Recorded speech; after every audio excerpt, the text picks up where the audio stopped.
You don't want to bring it to the chair? I don't. All right, that mine are here. You get to do whatever you want. No, here we go. Hold on. I have them in this one. Nobody suspects that claps. That's how you have to do it for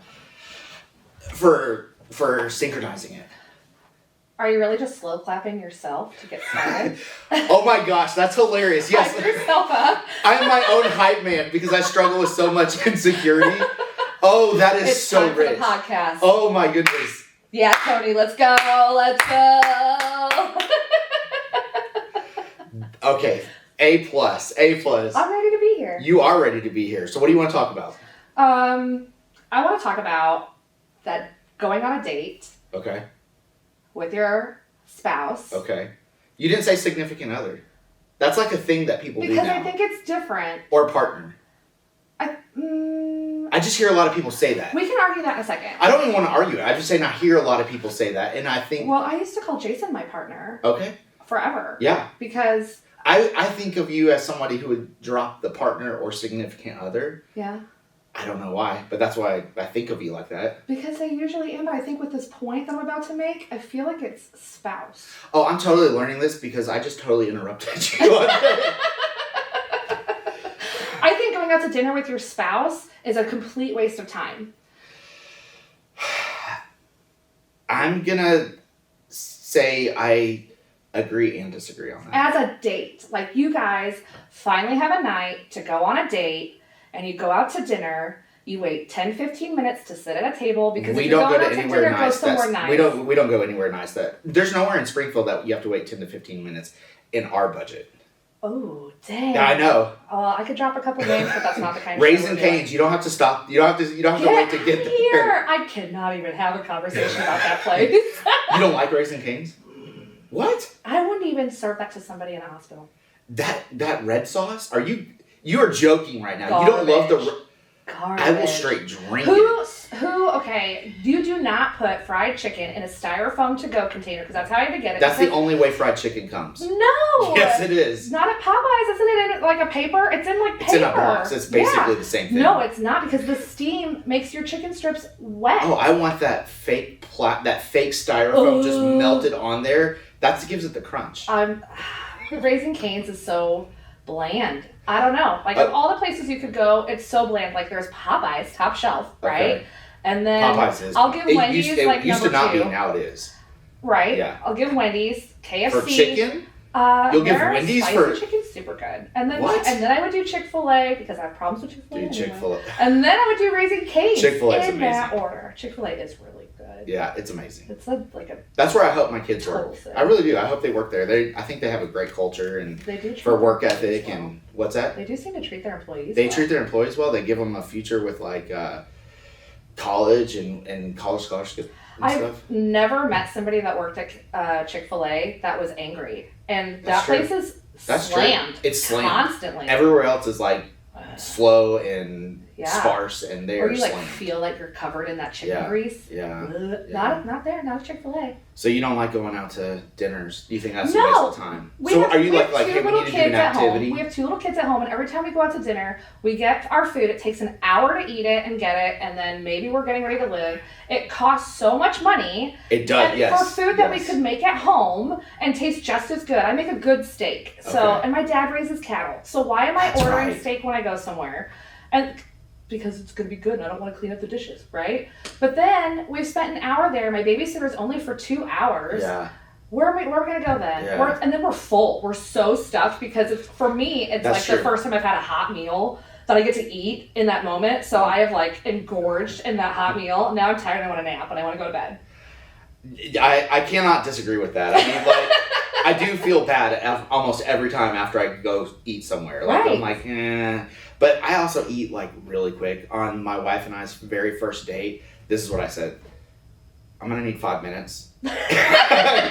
I'm about to smash these enchiladas, and then we can talk afterwards. So on a first date, did you have, like, a first date food? We went to, because we were in Texas, we went to Mexican food, and then, but then the second date was kind of sketch because I said, hey, let's go get some ice cream at the next town over, and I went the wrong way, mansplaining my own self. Like 30 minutes the wrong way. And she's like, I think we're going the wrong way. I was like, no, we're not. It's the right way. It's the right way. So we turn around. My car, because I had bought a car off eBay. Smart. eBay Motors. I don't know if that's still a thing. It broke down at this gas station, and I had to ask these 4 guys who were lit. I mean, they were drunk. And they like got into the car and started it. And so I had to give them all the money that I had. And so when we went to go get ice cream, I was like, hey, Linz, No, you did Yes, not. I did. I was like, can you pay for the first date or the second date, that is? Yeah. Oh, yeah. We started off strong. Keep it equal. And then like a week later, she's like, hey, I'm going to Spain for a semester. So see you, guy. We're very glad that she came back. Oh, I am too. Mine was always ribs. Like, if I can go out on a date with a guy and eat ribs and him not be offended by the meat sauce all over my face and the licking of my fingers, that dude is for me. It's a great way to weed out the guys that just can't handle a real That's girl. true. And you know what? The other thing that I noticed about people with both ribs and chicken wings, if you leave meat on the bone, like a little too much, it's very offensive. Yeah. Like, I'm like, I don't know if I can trust you. You don't, we don't see the same world, the same, wasteful. Very wasteful. Like, that's like still 2 or 3 bites on there, man. Joke. Yeah. I have no class. No class if you can't just stick the wing and clean it off all the way. Yeah. So you're starting this journey. You're not really starting it. You're in this journey of having young kids.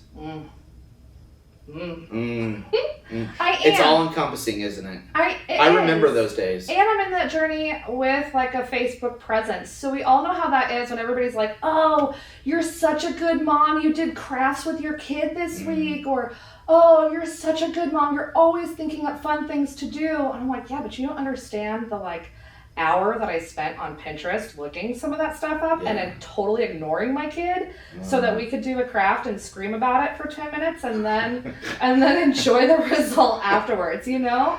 Or like how many things are strewn across my house that are like partial craft. I have a whole closet that is full of craft stuff just so my kid can use an excessive amount of glue and put it on a piece of paper with no direction. And I'm like, oh, I love it. Do you feel like I kind of remember this, our kids are older now, you just feel like you're drowning a little bit. All the time. How do you walk through that season? Because you can't go anywhere on a whim. So we're in this new season where we can just like go out to eat, which I know you hate going out to eat. You're against all the restaurants in town, but wow, I got favorites. They're gonna have your picture up saying, "Do not serve this lady. Do not serve the rib lady. She's hateful." But like, it's hard. How do you navigate that? Because I'm kind of like out of it, so I'm a little shell shocked. I'm just out of that season. Well, what's your biggest struggle, I guess, right now? Young family, so lots young of mom. struggles. It's hard to find like a biggest struggle, right? I think the biggest struggle for me is going through. I'm a stay-at-home mom, so I'm around my kids all the time. You know, it is 24/7 that I'm around them, and it's my first time being a mom, and it's their first time being a kid, and the biggest struggle is trying to remember that when they're going through things like tantrums or just trying to explain how to put flour in a cup so you can put it in the bowl. It's their first time doing that, and the patience is so hard. I don't have patience. That's like my worst attribute, you know? Oh, I'm patience. so good at patience. No, I'm not. Not even close. But I mean, to really take that moment and to stop and to breathe and to do it. But I think what helps me is I have always had this notion of when I was pregnant, I was delivering. My friend told me, give yourself grace because it's your first time and it's theirs, and it's theirs is what gets me through a lot of it. And also not being afraid to hear no 1,000 times from other moms that are in the same season that I know we can share our struggles and share our joys with. And I think having a community is huge. I always call it a village. You know, having a village is huge. So I have a really good friend now, and we co-parent our kids together. We spend so much time spending it at the Y or going to the park or just sitting at our house and not caring what it looks like, who spilled a cup on the floor, if they're screaming at each other, because that's always like the big thing for me, like, oh, please be nice all the time. You know, how can we expect this child to be nice all the time? I'm not nice all the time. I can't expect my child to not scream at Walmart. I've seen people that are grown adults scream at Walmart, you know.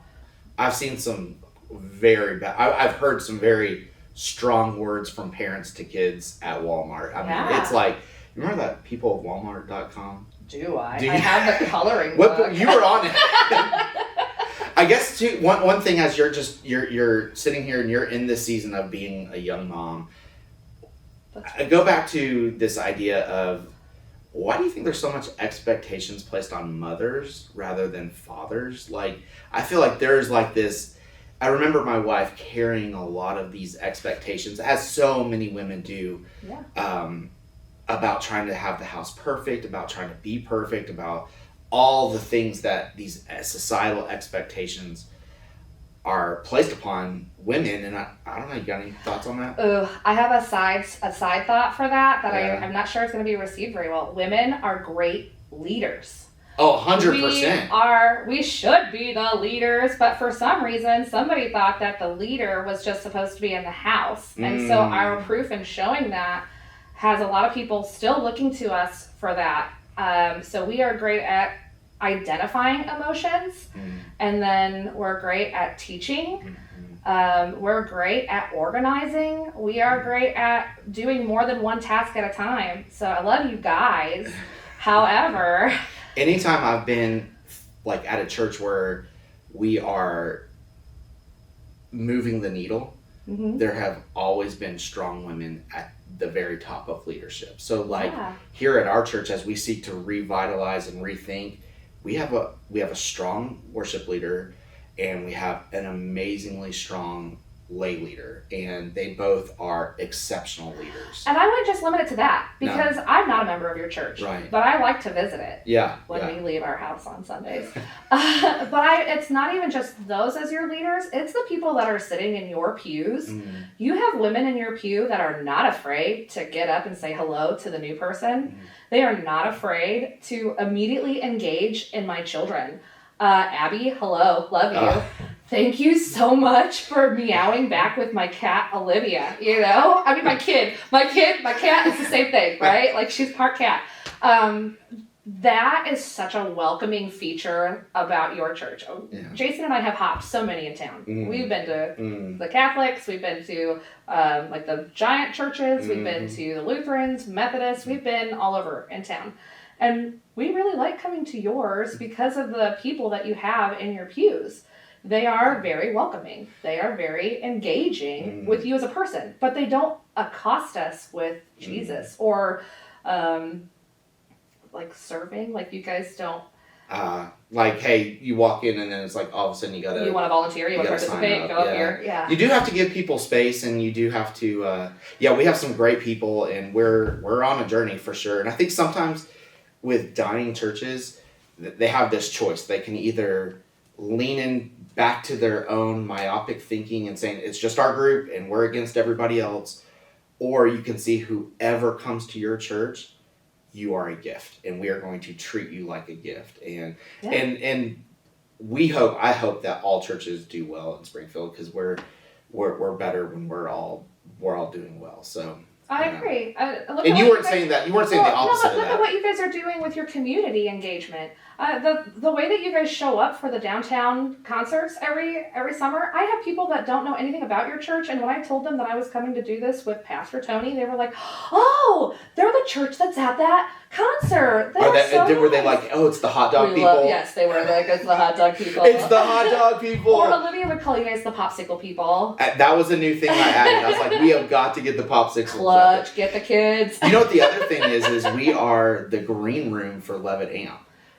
So all the musicians come and hang out, and that has been really cool to see and meet some of these musicians. And meet them on their journey, too. And to be a welcoming face. There's a lot of churches that are not interested in doing that with people that are not, or if you're not a Christian band, don't come through these doors. Very true. And I grew up in a Missouri Synod Lutheran church. and it's very stoic. Very harsh Germans in that church. And where I'm from, it's a very heavy German community. Yeah.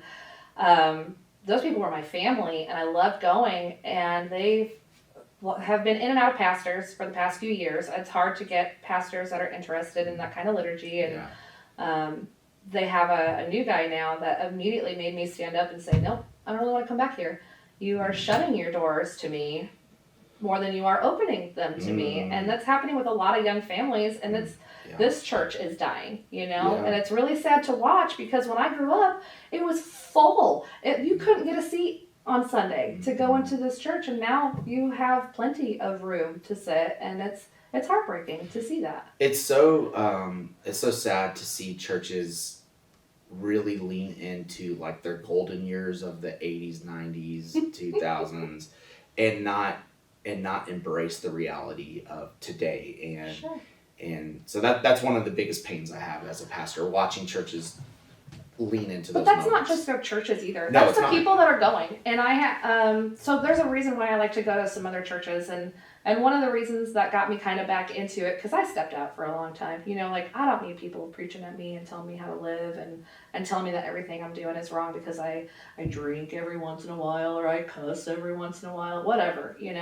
Life is there. Sinners are what makes the world go round. But having a community to go That's in. such a lovely. We should put that on a coffee mug. Start slinging those out for Christmas presents. Sinners are what make the world go round. It is. Having a community to go in and to share. I think that we need that. A place to share our struggles. A place to rebuild where we're feeling weak. When I go and I have a hard week with my husband, and I go to the service and he grabs my hand, and I feel that connection that we were missing in our week, it changes the next 3 days of our week, but it changes the way that we kind of approach ourselves in our household, and brings back in that patience that we talked about earlier. We are not patient enough with ourselves, and we are not patient enough with others around us. And you see that in our conversations that we have. We're so quick to text, like, oh, I just want to text you. I don't want to talk to you, but I love a phone call. We've lost the art of conversation. 100%. That's I was thinking about this today. We are in a post-nuance society. So we just cannot handle nuance. We cannot handle texture in a conversation. It needs to be it needs to be very linear. Okay, so thinking about before technology, and the coolest languages coming from, the sickest burns coming from the 1800s or early 1900s. The sickest burn, this lady comes over, she bakes a pie and you hate it, and you're like, oh, bless your heart. Oh, okay, and then you never eat it, things like people had a nuance to being mean without being mean. And today, we're on it. We're right there with it. I can't wait to tell you how terrible of a person you are and how wrong you are, and you need to back up your thoughts and your feelings, and you need all of this content and context to just have an opinion about anything. And that's why I like what you're doing and reconnecting with your community and saying, hey, thanks for being a person and a human. Let's just talk about some things. I might not agree with them, but let's just talk about them, and I want to know what you're thinking. That is the heart behind it, is this idea that it's a mosaic, and we're just a bunch of different pieces together, and just hearing people's perspectives and viewpoints.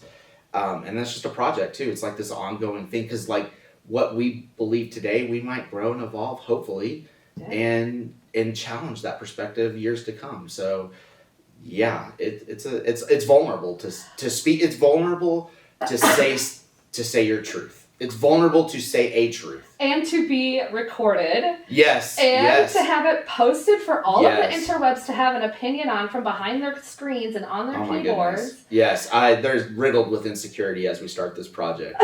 Riddled with insecurity. But I ask my wife 1,000 times a day, I'm like, hey, is this the worst idea ever? There's worse ideas out there, but I play with people in pickleball, and I'm like, oh man, you're the coolest person. I really want to be your friend. We are really awesome together. We play well on the court. We're good people. Yeah. And then you go home and you check their Facebook and you're like, whoa. I never would have put that hidden personality is what I'll call it. A hidden personality, because it's just on it's one dimensional.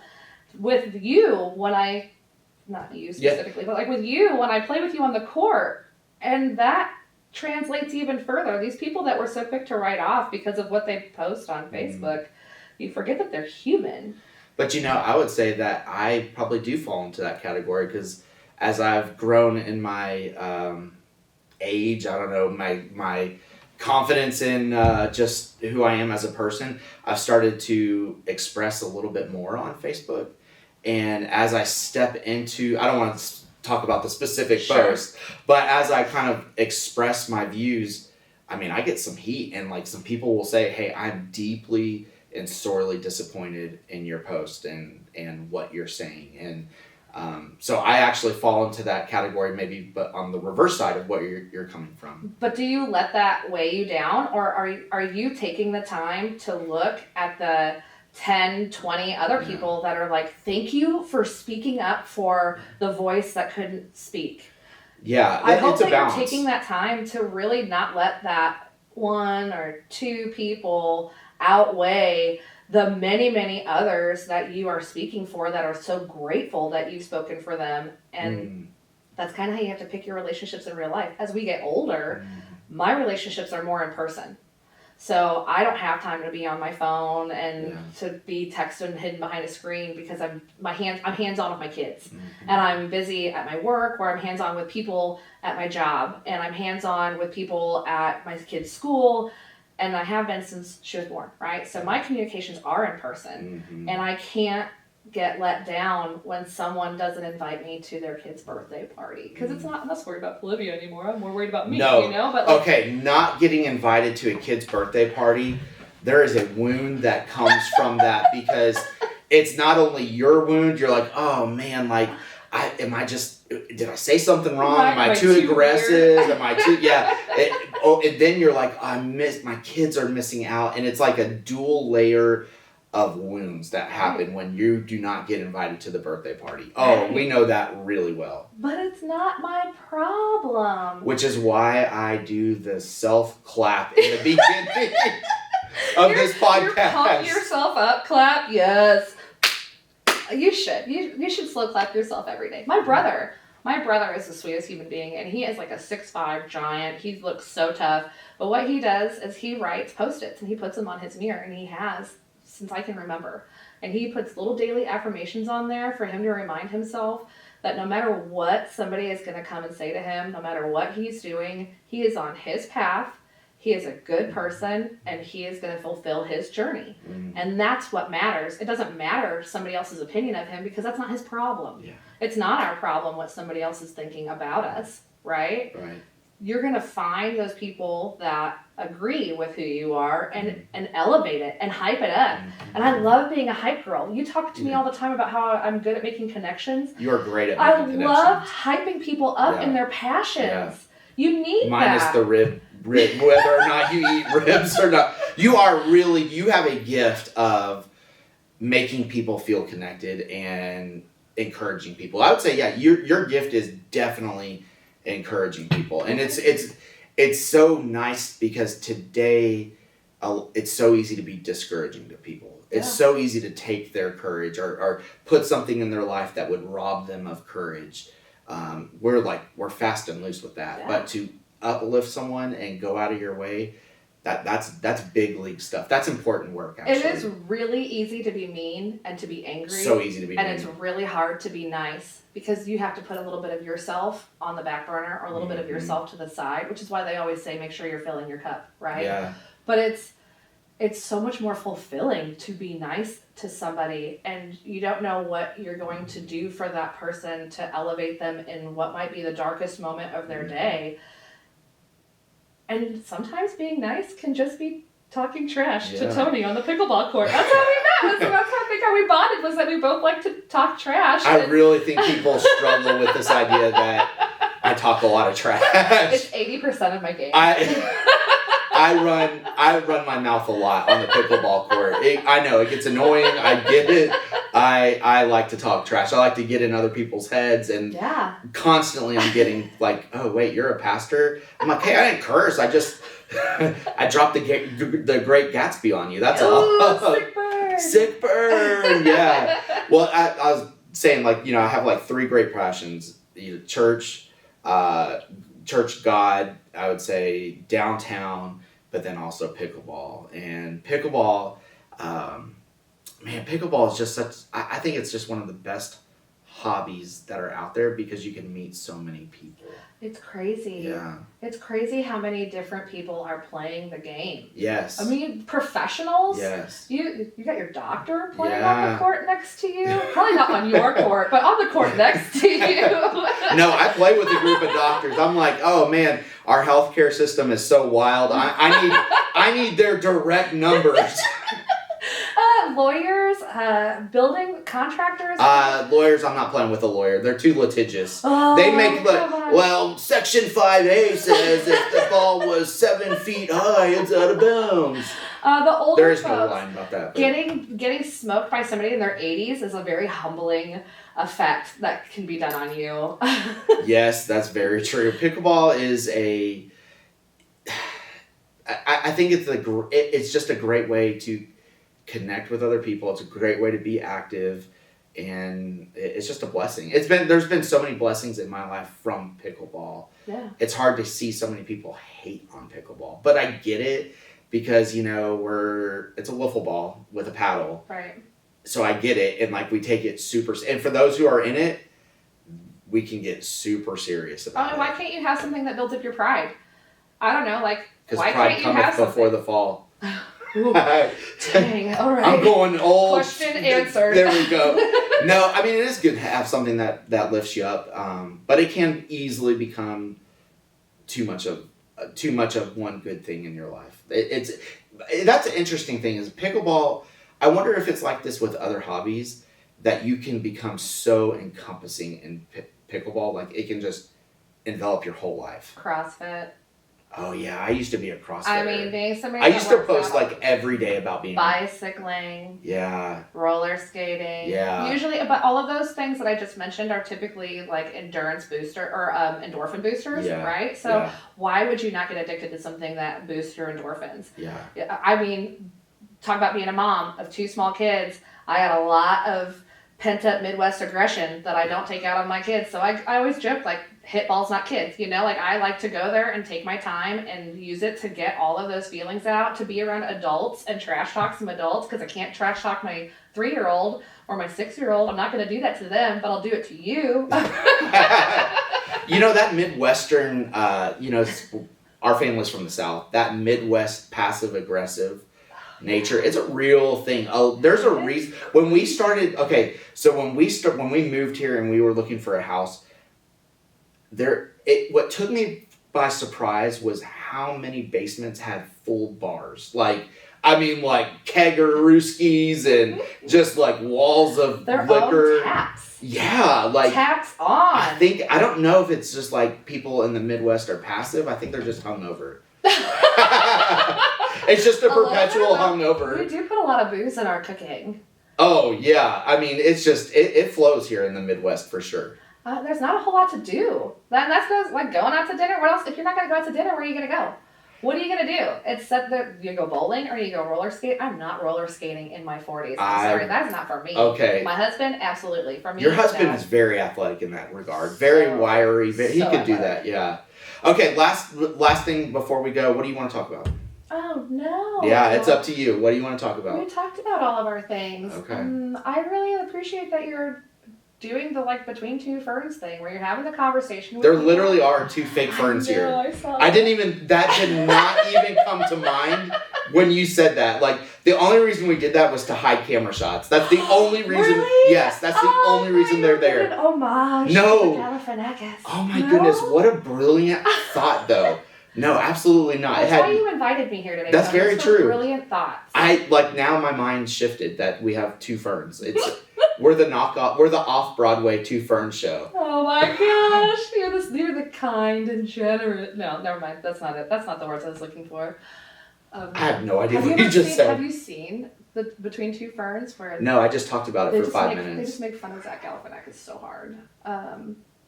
Okay. And he rips on all of his celebrities. He does rip on all of it, but they're all scripted. No, well. But it's still hilarious. I love it. You just ruined the holiday magic for that on me. They're all scripted. Well, of course they're all scripted. Oh, sad face. Everything but this show is scripted. We are totally unscripted on this show. 100%. 100%. Where this conversation goes, that's where it goes. I don't know. I'm just glad to be able to do this and talk with my friend and Yeah. talk about all the different things that are happening in our community and with your church and your plans and hype you up. And it felt good to connect with others, I hope. Yeah, that's the hope. As the deep hope of this project is just to meet other people and to hear some of their perspectives. Because I think we've lost this idea to just hear someone. I feel like we always want to respond so quickly to their position, their viewpoint, their thought, and just take a moment just to say, what do you got? What's on your heart? What do you want to talk about? And just sometimes they come from very different angles, and it takes a little bit of mental work to try to understand them. But our community is beautiful, and I love that God has called me to Springfield. Like, I love it. Springfield has been a blessing to my family for sure. Well, I know. I'm really glad that you guys are here. Yeah. Well, thanks. All right. Boop. That was so fun. Was it? Yeah. Good. Was it fun for you? Absolutely. This is my element. Good. Okay. Right? Can't you see, like, this is kind of like... Oh, 100%. Like, dude. this is kind of what I'm... Does these turn? I don't know. Yeah, I'll have to turn that off. Good job, Tony. That was fun. You didn't